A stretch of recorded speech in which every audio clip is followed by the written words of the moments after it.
Nel 1266 abbiamo la prima notizia del meretricio. La legge obbliga i padroni a sfrattare le meretrici, cioè la prostituzione non la si vuole proprio nelle città cristiane del Medioevo. E Venezia in questo non fa eccezione. Nel 1314, ad esempio, il Maggior Consiglio affronta il problema del meretricio in città e ordina di espellere homines et malas feminas che facciano postribulum nelle loro case. Cioè è evidentemente un tipo di prostituzione privata, a conduzione familiare, ma soprattutto con gestione da parte di homines, cioè di sfruttatori. E nel 1340 i signori di notte, che erano quel braccio operativo del Maggior Consiglio che aveva la competenza di mantenere l'ordine in città, perseguono, si ordina, le feminas inoneste vite, cioè di vita inonesta, et le nones, cioè i frufiani, commorantes in insula Rivo Alto. Ecco, nel 1340 abbiamo la prima definizione urbana e la prima localizzazione nel corpo urbano del meretricio. Beh, a Rialto c'era il ponte in legno, era il ponte levatoio, ma diciamo che dalla città della politica, cioè da San Marco, si arrivava a Rialto facendo una strada, scusate, ecco, mi hanno mangiato tutti gli effetti, vabbè. Si arrivava a Rialto, cioè nella zona del mercato, dove c'erano moltissimi mercanti, dove arrivavano persone da tutto l'entroterra e arrivavano le merci da tutto il Mediterraneo. Quindi girava molto denaro e i clienti, i mercanti, erano ricchi e avevano anche le loro necessità di accoppiarsi con delle escort di allora, cioè con delle meretrici. Come si arrivava a Rialto? Dalla fondamenta del Buso, che ancora oggi porta il nome del Buso perché è la metafora dell'organo sessuale femminile. E quindi c'erano i ruffiani che portavano le persone, per esempio le persone di alta dignità che frequentavano i palazzi politici, li portavano verso il centro di Rialto per svolgere i loro affari, ma anche per trovare una compagnia con cui discutere e lussuriare, come si diceva allora. E la cosa interessante è che a un certo punto, nel 1358, si registra un'inversione di tendenza. Il Maggior Consiglio si rende conto che Venezia è una città in cui entrano ed escono molte persone in Civitatem Nostra e queste persone hanno bisogno di servizi e fra questi servizi, perché no, c'è anche quello della prostituzione. Non dimentichiamo che Venezia è porto di mare, i marinai, quelli che si imbarcano nelle navi, stanno per molti mesi lontano dalla città, quindi lontano anche dalle loro mogli. Hanno bisogno, per pulsione naturale, di un servizio che la città deve dare. Anche perché nel frattempo c'è una grande paura, una grande ossessione, che è frequentissima nelle carte del Consiglio dei 10, che è quella della sodomia. La sodomia non è solo un reato che grida vendetta al cospetto di Dio, perché sospende ogni tipo di riproduzione, ma è un reato che mina lo stesso Stato, la perpetuazione delle società. E il Consiglio dei 10 addirittura farà un collegio dei sodomiti per perseguirla. E dunque veramente il meretricio è un servizio che bisogna fornire per correggere quelle pulsioni un po' deviate che in tanti mesi di navigazione magari si sono manifestate. Ecco perché il ponte delle tette con ostentazione delle bellezze muniabre e per reimpostare le pulsioni. Ma quindi nel 1358 il Senato individua la necessità di localizzare un posto, locum habilem pro abitazione peccatricium, cioè un posto dove possono abitare e ovviamente esercitare. E 2 anni dopo sorge il Castelletto, cioè il pubblico postribolo di Venezia.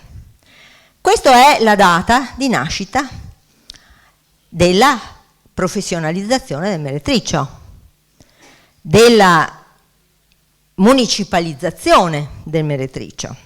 E sono dei nobili venieri morosini che danno in affitto le loro case a Rialto, quindi c'è un piccolo guadagno anche, a meretrices perché omnino sono del tutto necessarie in terra ista. Quindi si accerta questa necessità e si risponde con l'organizzazione del postribolo. Perché Castelletto? Perché si prende lo spunto da castelli d'amore che sono sorti in altri punti d'Europa, ma erano castelli che erano un po' decentrati, ma qua sorgono proprio nel cuore della città produttiva, a Rialto. E quindi devono essere gestiti, difesi da 6 custodi armati. Perché non dimentichiamolo, uno dei problemi grossi che il Castelletto vuole risolvere non è solo quello dell'offerta di prestazione, ma quello di tutela della pace e della pace pubblica. Perché i lenoni molto spesso ingaggiavano dei tafferugli con i clienti che magari non volevano pagare, sfruttavano le meretrici che molto spesso erano reclutate dalla terraferma e erano ridotte in schiavitù, e dunque c'era necessità di ordine e pace sociale. Ecco perché i 6 custodi armati e delle matrone segnalate ovviamente dai capisestiere. I capisestieri erano 6 e gestivano i 6 sestieri, quindi avevano il controllo della città sotto mano, e le matrone all'interno del castelletto riscuotevano il denaro per le prestazioni, le davano alle meretrici, trattenevano i soldi dell'affitto e anche dei custodi. Quindi un'organizzazione di tutto riguardo, se non che però perché ci si chiede a un certo punto, dopo tanti anni, dopo tanti decenni di cacciate delle meretrici, c'è questo passo indietro? Ma si cita Sant'Agostino. Che cosa di più sconcio, di più vuoto di dignità, di più colmo d'oscenità delle meretrici, dei ruffiani e simile genia? C'è la condanna ovviamente del cristianesimo. Eppure, togli via le meretrici dalla vita umana e guasterai tutto col malcostume. Quindi se lo dice Sant'Agostino, ma poi rincara San Tommaso, quindi siamo già 1225-1274 nella Summa Theologiae. Se tu toglierai la sentina o la cloaca, riempirai di fettore la nave o il palazzo. Se tu toglierai le meretrici dal mondo, lo riempirai di sodomia. Ecco la ossessione. La sodomia va a minare la perpetuazione delle società. E ancora, la prostituzione è positiva in un certo senso, perché previene i crimini contro la natura, come l'omosessualità, l'incesto, la sodomia e la masturbazione.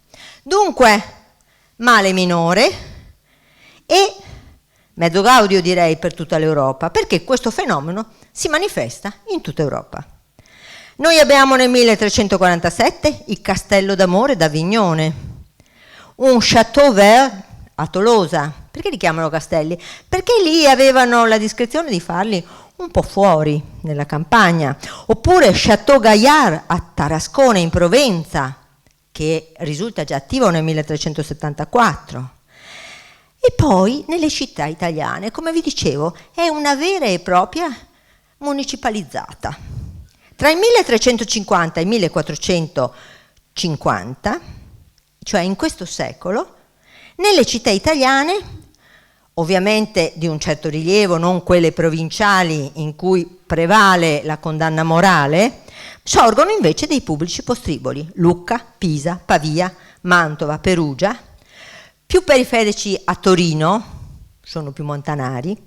A Firenze invece sorge il postribolo in Chiasso dei Buoi, fra il Duomo e Palazzo della Signoria.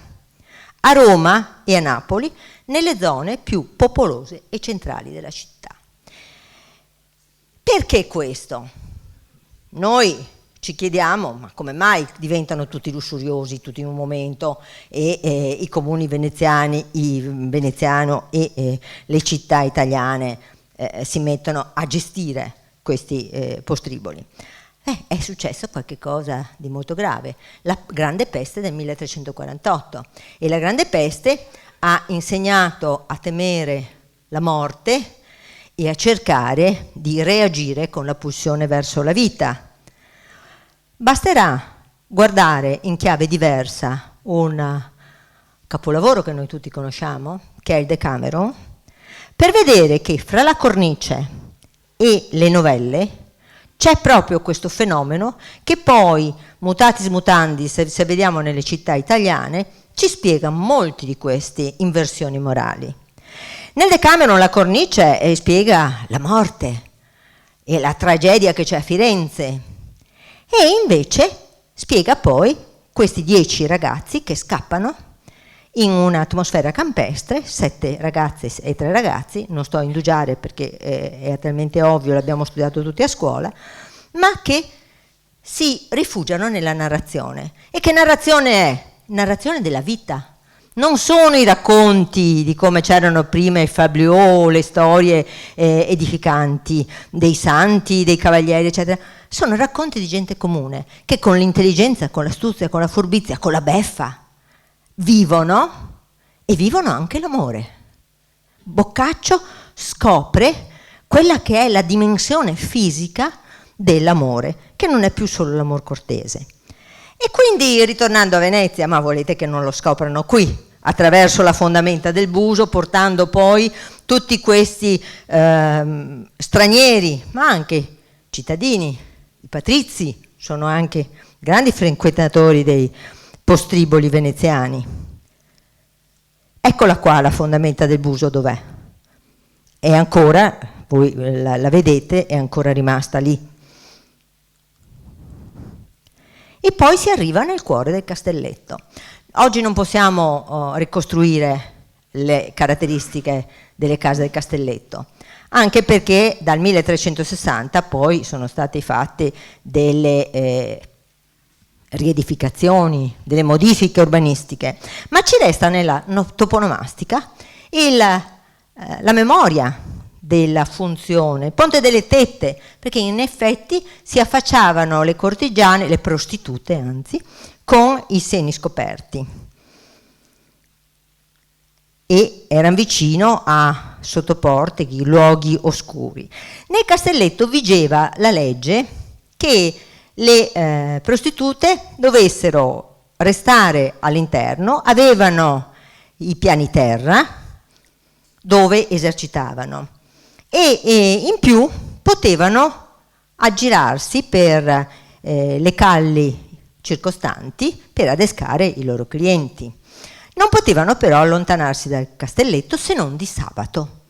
Di sabato potevano uscire e poi però con un'attenta legislazione si cercherà di fare in modo che possano essere distinte dalle donne per bene.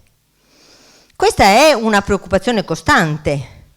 E allora come fare? Si adottano dei segni infamanti.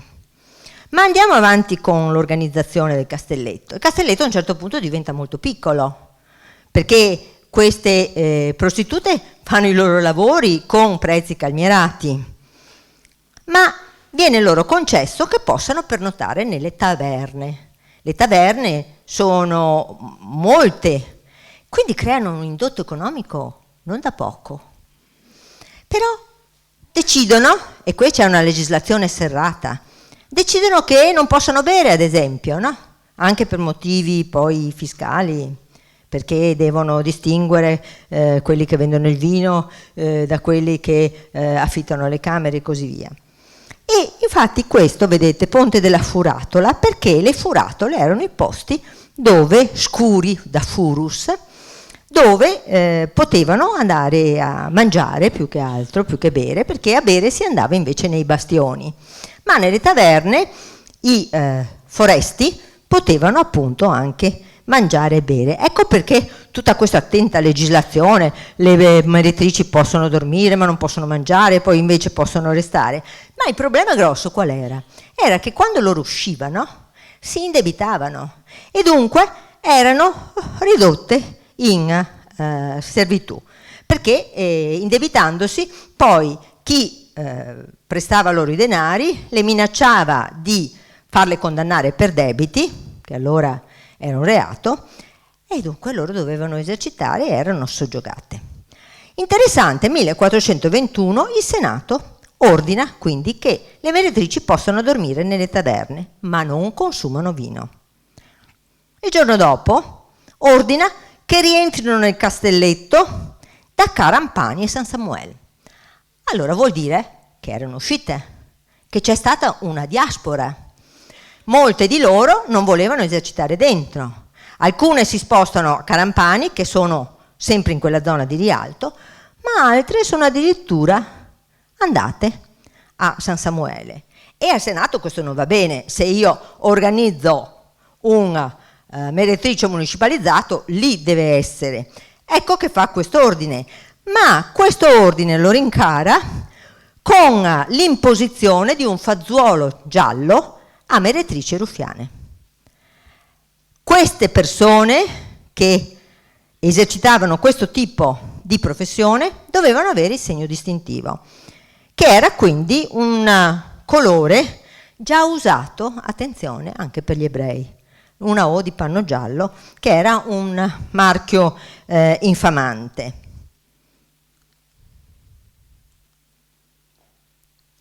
Lo stesso colore è usato a Bergamo, bianco lo si usa invece a Parma e a Verona, il nero e il grigio a Milano, con una testa di mucca su campo bianco a Lodi, rosso a Padova e Treviso, a Bologna e Firenze il cappuccio con un sonaglio sulla punta, in modo che si potessero distinguere. A Lipsia e a Vienna, quindi anche in Europa, mantelletti gialli, in Svizzera, Berna e Zurigo, cappelli rossi. Ecco questi segni infamanti, ma attenzione, questi segni infamanti, col voltar del secolo e con l'avvento delle cortigiane, diventeranno dei segni promozionali. E dunque saranno anche un vanto delle meretrici e nella iconografia elevata, ad esempio dei pittori veneti, il giallo resterà ad indicare l'esercizio dell'amor sessuale nelle dee, questo è Giove con Io, vedete il fazzuolo, la fascia gialla, questa è una penitente di Domenico Fetti, l'inizio del Cinquecento, il primo di Paris Bordon a sinistra della fine del Cinquecento, il secondo, ma ve ne potrei mostrare a decine. E la cosa interessante è che noi notiamo il sovrapporsi degli amori degli dei, soprattutto di Giove, impollinatore per eccellenza, aveva preso tutte le sembianze, cigno per possedere Leda, si era trasformato in nuvola d'oro per possedere Danae, in Giovenca per rapire Io. Insomma, Giove si era trasformato, ma la cosa bella era che le meretrici cominciano a coincidere, a sovrapporsi con le dee dell'Olimpo pagano. Un salto culturale non da poco in queste zone, per esempio, in cui avevano cominciato a dilatare il castelletto nel Rio Terà delle Carampane e in altri edifici che ancora di cui ci restano le tracce nella toponomastica. Finché a un certo punto, 1438, questa è una parte, così si chiamavano le deliberazioni del Maggior Consiglio, chiave nella storia del femminismo, diciamo, internazionale. Il Maggior Consiglio legifera: alcuna femmina non se possa impegnar né essere impegnata da altri per lussuriar, ma che tutte siano libere. Cioè il Maggior Consiglio, con 404 voti favorevoli, 41 no, e 2 soli non sinceri, ovvero astenuti, come li chiamavano i veneziani, decide che sia posto fine allo sfruttamento delle donne, perché devono, continua la parte, poter, se si pentisse, poter sospendere la loro attività e convertire per esempio i loro guadagni per una vita onesta. Questa è una parte di un interesse eccezionale. Se poi andiamo a vedere come nel frattempo si è diffuso il meretricio in varie zone della città, anche in bocca di piazza, noi capiamo che vi è stata una scalata sociale da parte di alcune, che diventeranno sempre più numerose, di queste meretrici, che al giro del secolo, cioè dalla fine del 400 al 500, diventeranno da professioniste del sesso a signore dell'amore, dell'arte d'amare. E nel 1360, vi dicevo, nasce il Castelletto, nel 1460 è già fallito, viene creato un secondo castelletto nelle case di Malipiero, ma in realtà anche questo sarà destinato ad avere poca fortuna, perché ormai la pratica del meretricio è diffuso in tutta la città. Come facciamo a saperlo? Beh, lo sappiamo per esempio perché oltre alla fondamenta della stua che c'è a Rialto, noi ne troviamo un'altra, questa è quella vicino al Castelletto, ne troviamo un'altra in bocca di piazza. Come funzionavano le stue? Erano rivisitazioni delle terme pagane, ma non c'era lo spazio nelle città della fine Medioevo, del Rinascimento, per fare le grandi terme romane, negli investimenti di capitali. E allora si facevano delle stanze con dei bracieri dove si buttava dell'acqua, si creavano i vapori e lì stavano le cortigiane e i clienti, e poi c'erano delle stanze vicine in cui c'erano gli amplessi mercenari. E questa per esempio è da un'incisione di Raffaello. Una stufa sembra un po' una mucchiata, però questa è una stufa di rivisitazione pagana. E questa invece è una stufa che troviamo un'altra vicino all'Acquerini, dimostrazione chiara che c'è anche la diffusione su tutto il territorio urbano di questo tipo di locali che sono tenuti dagli stufaioli, che non a caso sono citati nelle varie commedie anche di beffe, perché la stufa era il luogo ideale dove si facevano le beffe e dove anche succedevano tafferugli. Qui per esempio avevano ucciso anche, c'era stata una rissa fra 2 patrizi per una cortigiana. E questo è un quadro di grande interesse. È Giove trasformato in nuvola d'oro per fecondare Danae, che era stata chiusa in una torre dal padre Acrisio, che aveva sentito la profezia del solito Menagramo, che gli aveva detto che la figlia avrebbe avuto un figlio che l'avrebbe ucciso.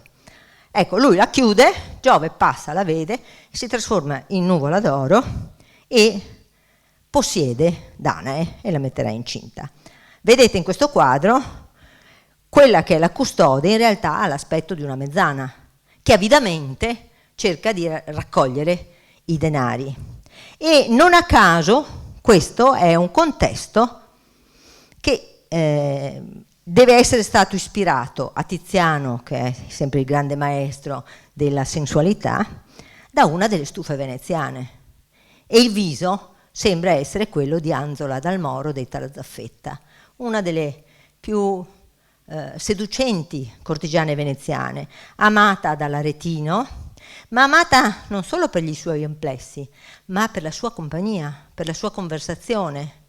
Non dimentichiamo che le peccatrici, le prostitute che fanno carriera, sono quelle che sapranno anche studiare la cultura umanistica, che disserteranno con questi che sono Lorenzo Venier, Maffio Venier, Tiziano, l'Aretino ed altri, e dunque diventeranno veramente delle signore dell'arte d'amore, in una Venezia che è la Silicon Valley dell'editoria. Perché in realtà a Venezia Aldo Manuzio solo pochi anni dopo che è scoperta la stampa, fa i pocket, i tascabili, traduce e pubblica su larga scala le Metamorfosi.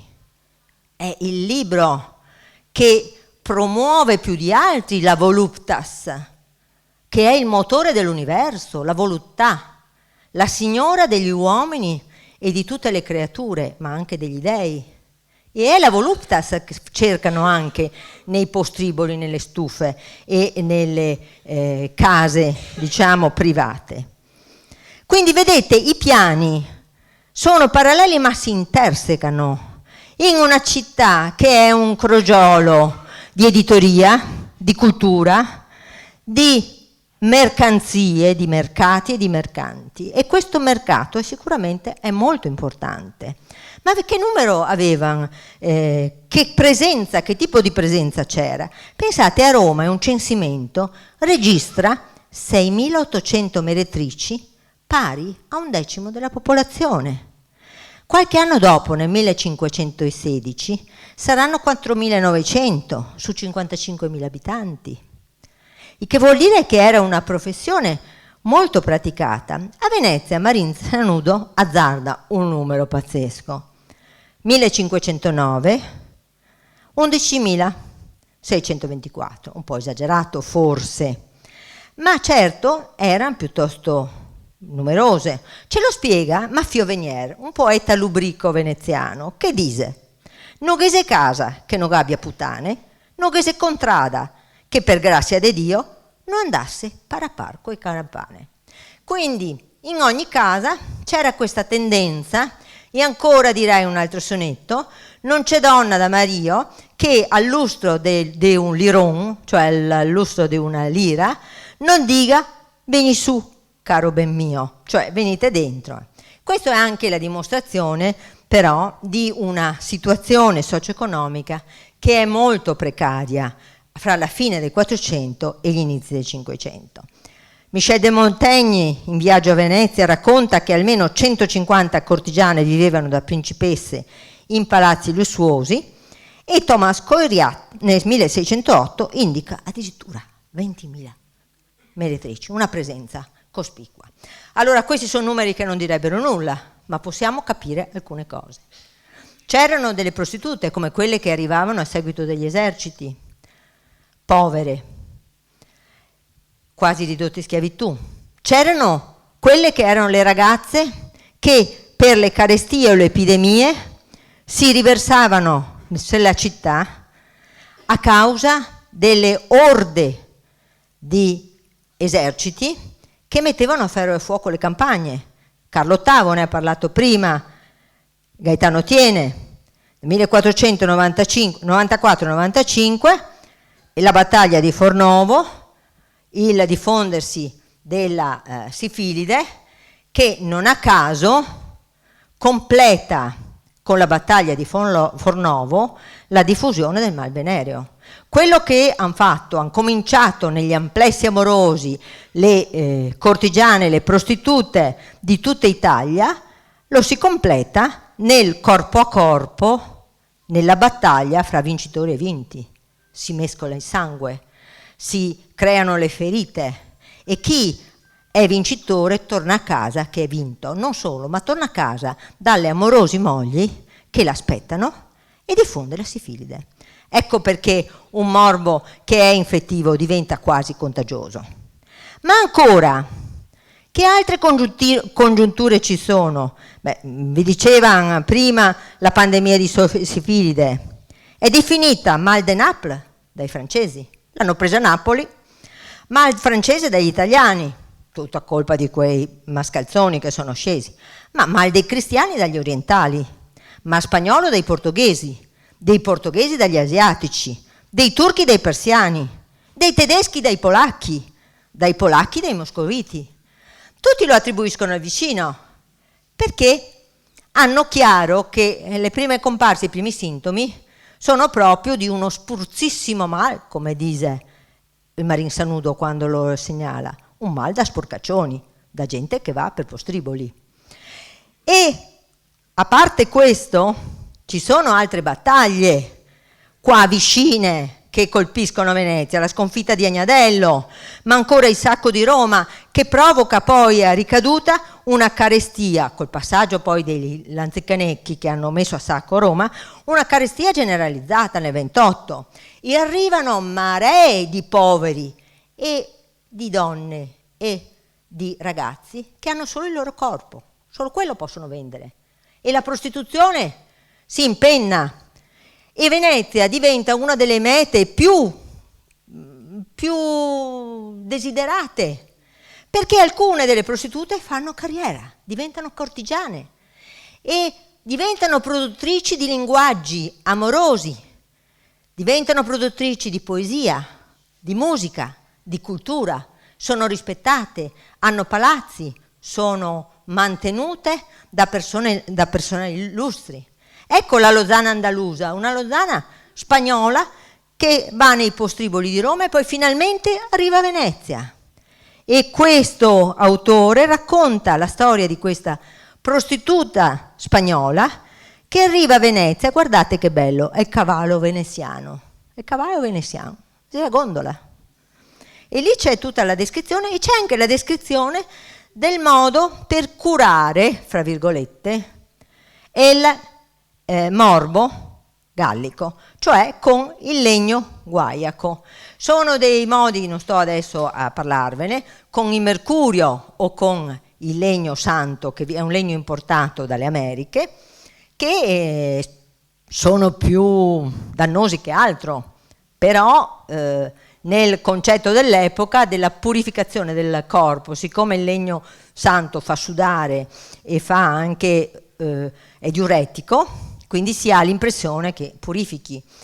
Il mercurio applicato nelle stufe, vedete anche come si congiungono, si intrecciano i luoghi della pratica del piacere, della pratica della cura, nelle stufe si applicano le unzioni mercuriali che sono devastanti, perché questi muoiono avvelenati, e le unzioni si applicano con il vapore, proprio nelle stufe. E dato questo verificarsi del morbo, la competenza a chi può passare? Ai provveditori alla sanità. I provveditori alla sanità che nel 1539 acquistano dal Consiglio dei 10 la piena giurisdizione sulle prostitute. Creano gli ospedali degli incurabili, che sono fondati, anche qui, sono fondati da nobili donne, una Malipiero e una Grimani, che fondano allo Spirito Santo la prima casa per le prostitute, perché sanno che gira e rigira poi il morbo arriva anche a loro attraverso i cari mariti. E nasce l'ospedale degli incurabili. Ma la cosa importante e interessante da vedere è che in questa visione del meretrice non possiamo fare di ogni erba un fascio. Vi sono le povere che fuggono dalla fame, dallo sfruttamento, che arrivano dalle invasioni.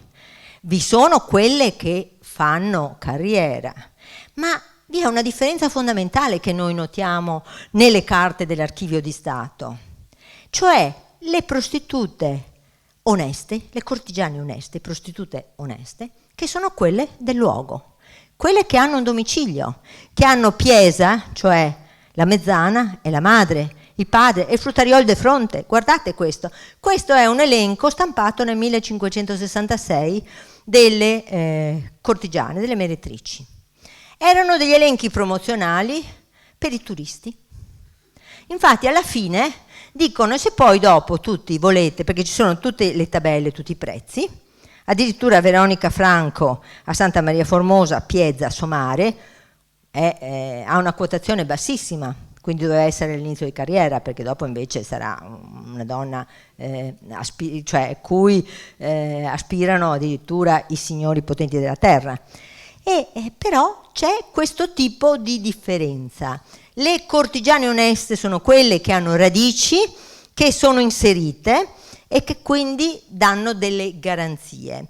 Le altre vengono invece frustate e cacciate. Ecco perché con le molte immigrazioni il Consiglio di 10 incarica i provveditori della sanità di fare le cacciate delle meretrici. Nel 1939 dice: avete cacciato 4.000 poveri mendicanti dalla città, adesso voi cacciate tutte le meretrici che sono arrivate nella città negli ultimi 5 anni. Pensate voi che po' di immigrazione ci doveva essere stata. Per l'altro verso, quelle che fanno carriera, che hanno intrapreso la scalata sociale, sono signore anche della moda. Ecco gli abiti, ecco sotto i mutandoni molto eleganti, guardate le scarpine elevatissime che davano loro questo modo sinuoso di camminare, e ancora mutandoni policromi, e poi pizzi, gemme, acconciature. Ecco perché una delle proibizioni ricorrenti è quella che le meretrici non devono andare, le cortigiane, non devono andare nelle chiese, nelle funzioni ufficiali accanto alle donne per bene, perché queste le invidierebbero, queste avrebbero un modello da imitare per emanciparsi. Non parliamo poi delle gondole. Ci sono delle regate, dei freschi, scusate, non sono regate, non sono competizioni, ma sono le passeggiate nel Rio della Sensa delle meretrici per prendere il fresco, e anche dei gustosissimi acquerelli che mostrano il felce abbassato e sotto invece le conversazioni lussuriose che facevano. E interessanti alcune ordinanze che proibiscono severamente alle meretrici di vestirsi da uomini, da maschi. La sodomia, l'omosessualità imperversa, e molte di queste meretrici particolarmente raffinate si vestono, si abbigliano e si pettinano col ciuffo come se fossero dei maschi e si vestono da maschi. Questo è assolutamente vietato, tant'è che non si vieta loro anche di andare in giro col felce abbassato o comunque per far vedere quali sono le offerte del mercato.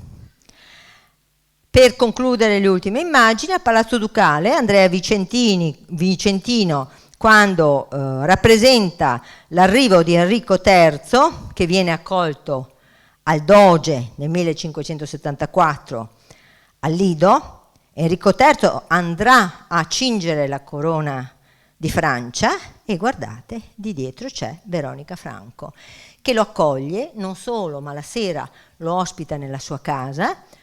Non ci raccontano quello che fanno, ma ci raccontano che lei dona un suo ritratto al futuro re e anche un sonetto.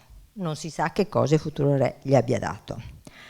Altro particolare, noi ci estasiamo davanti a alcuni quadri, che sono per esempio questo di Tiziano, no?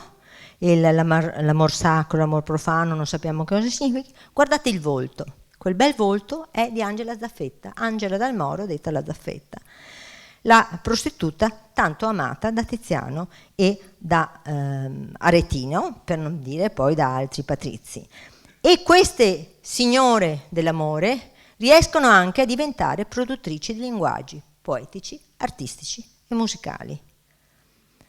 Alla fine però la Controriforma cancellerà questa stagione in cui alcune donne hanno toccato quasi il potere, la libertà, la poesia, la cultura, perché si cercherà di imporre sempre di più la donna riproduttrice, la donna come quella che viene rappresentata da Giusto Leccour nel gruppo marmoreo della Chiesa della Salute, la fanciulla a sinistra che sarebbe Venezia in età riproduttiva, che supplica l'altra maternità, la donna che si è riprodotta negando però il piacere, la Madonna, per dare un figlio a Dio, e cacciano insieme la peste, che è rappresentata come una vecchia laida che potrebbe essere una mammana, che comunque rappresenta un qualche cosa di triviale e un qualche cosa di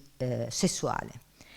Così si chiude questa epoca, però attenzione, è stato un periodo che ha fatto percepire l'importanza del messaggio umanistico. Se noi oggi, e questa è una mia divagazione sul tema, se noi oggi guardiamo ad altre culture che velano delle donne, che negano loro di cantare, di far poesia, di avere voce, beh, dobbiamo volgerci indietro, e forse questa esperienza culturale è stata importante per la nostra crescita europea. Grazie.